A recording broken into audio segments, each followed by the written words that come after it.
ढेकरा येणं, ॲसिडिटी होणं, तोंडात पाणी येणं वारंवार, पोटाला डिस्कम्फर्ट, एकदम असं पोट फुगून येणं, गॅसेस होणं, लॅट्रिनला जास्त लागणं किंवा लॅट्रिनला कमी लागणं, पोटात मुरडा येणं आणि असं रेस्टलेसनेस, खाण्याची इच्छा नाही, वजन कमी होत जातं, झोप लागत नाही, असे सगळे आजार आहेत. आणि हे सगळे सिम्पटम, याला सिंड्रोम म्हणतात ॲक्च्युली.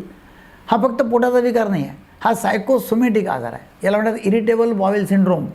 जेव्हा जेव्हा जास्त स्ट्रेस आहे, अँझायटी आहे, तेव्हा तेव्हा तो आजार पोटावरती बळावतो. मग काय होतं की स्ट्रेस आणि अँझायटी झाली की मेंदू कोणतं एखादा ऑर्गन पकडतो. या लोकांमध्ये हे पोट पकडलं जातं आणि त्याच्यावरती परिणाम होतो आणि त्यांचा प्रॉब्लेम तयार होऊन जातो. तर हा हलक्यात घेऊ नका. हा पोटाचा नुसता विकार नसून हा सायकोसोमॅटिक आजार आहे, हा इरिटेबल बॉवेल सिंड्रोम आहे. याच्याकरता गोळ्या आहेत, सम्मोहन उपचार आहे, काउन्सिलिंग आहे, आर-ई-बी-टी आहे. तर या सगळ्या ट्रीटमेंट घ्या आणि आपलं आरोग्य चांगलं करा. थँक्यू.